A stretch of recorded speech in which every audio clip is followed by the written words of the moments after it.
Okay, so someone in my previous parts guide asked me to do a workstation build.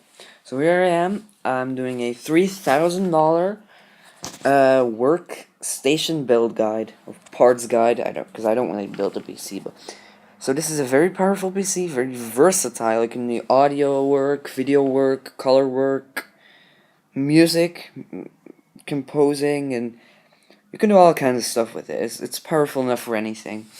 So at the brains of our system, we got an Intel Core i7 4930K. This is a $485 piece of hardware processor. It's a 6-core, 3.4 gigahertz with 12 megs of cache.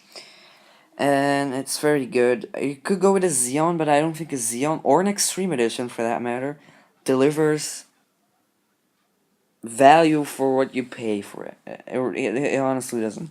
To cool that CPU, we've got a Corsair H110. For $110, this is a very, very good option. It will cool your PC very well. At stock, it will keep your processor at around 30 degrees.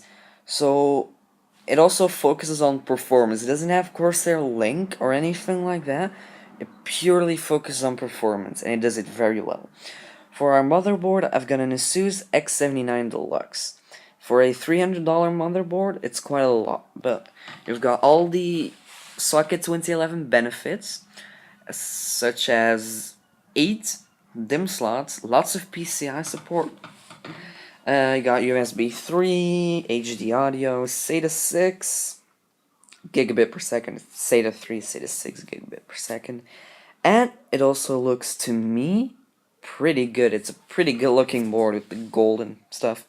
For our memory, we got 32 gigs of Corsair Dominator Platinum 2400 megahertz. I've noticed some workstation applications do take advantage of higher speed memory.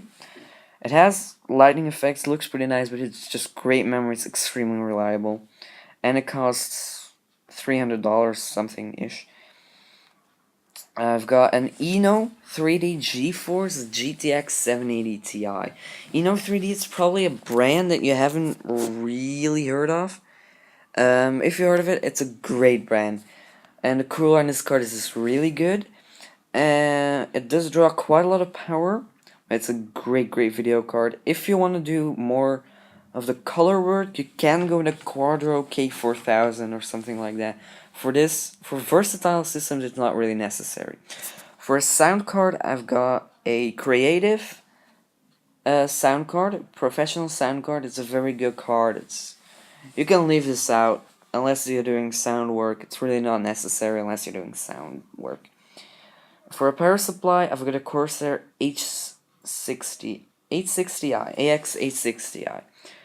So, it's a very reliable power supply. It has a 0 RPM fan mode, so until you get to around a 40% load, the fan won't turn on.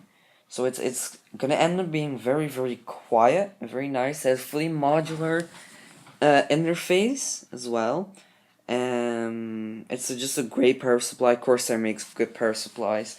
For our drive, we have a Corsair Neutron GTX 480 gig drive. This is $350, and it's very powerful. It reads and writes at around 550 megabits per second, which is quite fast. This costs quite a lot, but it's a really good drive. For mass storage, I've got two 2TB Western Digital Reds. These are $170.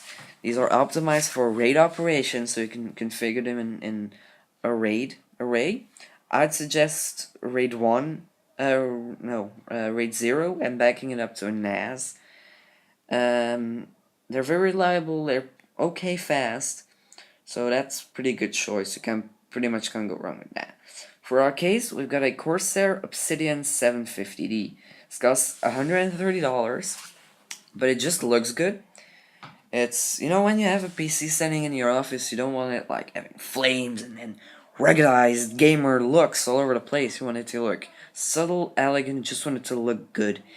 And that's exactly what the 750 does. It's a great case, it's very easy to build in, and it looks very good.